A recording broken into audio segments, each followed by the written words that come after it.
¿Qué tal? Hoy nos vamos a meter de lleno en uno de los conceptos más fascinantes y, la verdad, más importantes del cristianismo, la Trinidad. A primera vista puede que suene un poco complicado, ¿no? Pero no hay de qué preocuparse. Vamos a ir desglosándolo juntos paso a pasito. Y aquí es donde nos topamos con el primer gran desafío, ¿cierto? ¿Cómo se supone que una mente, pues, finita, como la nuestra, puede siquiera empezar a entender a un Dios que es infinito por definición? Esa pregunta, esa es justo la que va a guiar todo nuestro recorrido. Bueno, la perspectiva cristiana nos dice que no se trata de adivinar o de especular. La respuesta, al parecer, está en el lugar donde Dios mismo decidió darse a conocer, la Biblia. Así que, para este análisis, la Biblia va a ser nuestro mapa, nuestra guía. A ver, este será nuestro plan de vuelo. Primero lo primero, ¿por qué la Biblia? ¿Por qué es la base? Después, veremos qué nos dice sobre la naturaleza de Dios. De ahí, saltamos al corazón del asunto, el misterio de la Trinidad. Luego, nos enfocaremos en la figura de Jesucristo y cerraremos con una idea que lo cambia todo. Que a veces, para poder entender, primero hay que dar un paso de fe. Perfecto. Vamos a empezar por los cimientos. Porque, a ver, antes de sumergirnos en lo que la Biblia dice acerca de Dios, hay una pregunta que es fundamental. ¿Por qué se considera este libro una revelación divina? ¿De dónde viene esa confianza? Y aquí es donde entra en juego una palabra clave: inspiración. Pero ojo, no estamos hablando de la inspiración que le llega a un poeta o a un músico. No. En teología, este término es mucho más específico. Se refiere a la creencia de que Dios mismo guió a los autores humanos de una forma tan precisa que lo que ellos escribieron era en esencia su propio mensaje, sus palabras. Y un texto clave para esta idea es este de Segunda de Timoteo. Dice que toda la escritura es inspirada por Dios. Y eso es importantísimo porque le da una autoridad especial para enseñar. O sea, lo que hace este versículo es poner a la Biblia como la base sólida sobre la cual se va a construir todo lo demás que vamos a analizar hoy. Muy bien. Entonces, si aceptamos a la Biblia como nuestra guía, la pregunta que sigue es bastante obvia, ¿no? ¿Qué nos revela este libro sobre cómo es Dios? ¿Cuál es su naturaleza? Pues lo primerito, lo más fundamental que la Biblia afirma es el monoteísmo. Es una idea que parece sencilla, pero que es potentísima. La idea de que existe un solo y único Dios. No muchos dioses, no un panteón, solo uno. Y este es el pilar de todo el edificio. Ok, un solo Dios. Pero, ¿cómo es? ¿Qué podemos saber de él? La Biblia nos da algunas descripciones clave. La primera, Dios es espíritu. Y esto es crucial, ¿eh? Significa que no está atado a un cuerpo físico, no está limitado por el espacio como nosotros. Es un ser inmaterial, invisible. Luego, en segundo lugar, se le describe como luz. ¡Qué metáfora tan increíble! Inmediatamente nos hace pensar en pureza, en verdad, en la ausencia total de oscuridad, de maldad, de engaño. Y la tercera descripción, que quizás sea la más conocida de todas, es que Dios es amor. El apóstol Juan va un paso más allá. No dice que Dios tiene amor o que da amor, sino que Él es amor.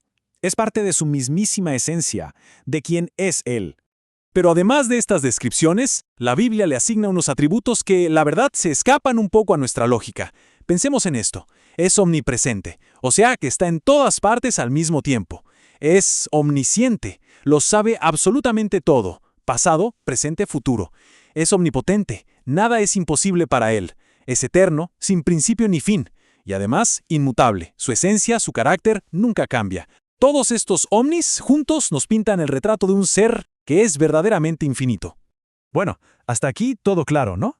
Hemos establecido que hay un solo Dios, un ser infinito con atributos que nos vuelan la cabeza. Pero ahora nos metemos en el corazón del asunto, en un misterio que es central para el cristianismo, la Trinidad. La idea de que este único Dios existe, al mismo tiempo, como tres personas. Y antes de seguir, vamos a recalcar nuestro punto de partida una vez más. La Biblia es súper clara. Hay un solo Dios. Este punto no se puede negociar. Es la base de todo lo que sigue. No lo olvidemos. Pero, y aquí es donde la cosa se pone de verdad interesante. Esa misma Biblia, que es tan insistente en que hay un solo Dios, también nos presenta a tres personas distintas: el Padre, el Hijo y el Espíritu Santo. Y no solo eso, sino que a cada una se le llama Dios. Entonces la pregunta del millón es, ¿cómo puede ser esto? ¿Cómo juntamos estas dos ideas que parecen contradecirse? La evidencia que encontramos en los textos es bastante consistente. Miren, hay pasajes que sin rodeos llaman Dios al Padre, por ejemplo en Romanos. Hay otros que le dan ese mismo título al Hijo, como en la carta a los Hebreos. Y también hay textos que identifican al Espíritu Santo como Dios, como ese pasaje en Hechos. Entonces, que quede claro, no se habla de tres dioses distintos, sino de tres personas que comparten la misma identidad y naturaleza divina. Todo esto nos lleva a la definición, digamos, clásica de la Trinidad. Existe un solo Dios, y este Dios existe eternamente en tres personas que son coiguales: el Padre, el Hijo y el Espíritu Santo. Uf, suena a trabalenguas, ¿verdad? Para intentar aterrizarlo un poco, a veces se usan analogías. Por ejemplo, el agua. El agua puede ser líquida, puede ser sólida, como el hielo, o puede ser vapor. Son tres estados totalmente diferentes, pero su esencia química sigue siendo H2O. O pensemos en el Sol. Es una estrella, pero nosotros aquí en la Tierra le experimentamos como luz y como calor. Tres cosas, una sola estrella. Hay que ser claros, ninguna analogía va a ser perfecta para describir a Dios, pero nos dan una pequeña pista, una forma de empezar a pensar en esta idea de tres en uno. Y para que esto no se quede en algo tan abstracto, ¿qué tal si nos enfocamos en una de las tres personas? Hablemos de Jesucristo, el Hijo. La Biblia le dedica muchísimo espacio a mostrar no solo que fue un hombre de carne y hueso, sino también a presentar su divinidad. ¿Se acuerdan de esos atributos divinos que mencionamos hace un momento? Lo verdaderamente fascinante es que el Nuevo Testamento toma esos mismos atributos y se los aplica directamente a Jesús. Se dice que Él es omnipresente, igual que el Padre, que es omnisciente y que, al igual que Dios, es inmutable, que no cambia. La conclusión a la que apuntan es bastante clara. Se está identificando a Jesús con la naturaleza misma de Dios. Y por si fuera poco, hay algo todavía más fuerte. Cuando Jesús hace estas declaraciones tan famosas como «Yo soy el pan de vida» o «Yo soy la luz del mundo», no está simplemente usando una bonita metáfora. Hay que recordar que en el Antiguo Testamento, cuando Moisés le preguntó a Dios su nombre allá en la zarza ardiente, la respuesta que recibió fue «Yo soy el que soy». Así que al usar esa misma frase, yo soy, Jesús estaba conectándose directamente con ese momento. Era una declaración tremendamente audaz sobre quién era Él. Entonces, ¿qué hacemos con toda esta información? ¿Cómo la procesamos? Aquí es donde la fe y la razón como que se dan la mano. La idea final que vamos a explorar es esta: que frente a un misterio tan grande, quizás el orden de las cosas invierte. Quizás no se trata de entenderlo todo para luego poder creer, sino de atreverse a creer para, poco a poco, empezar a entender.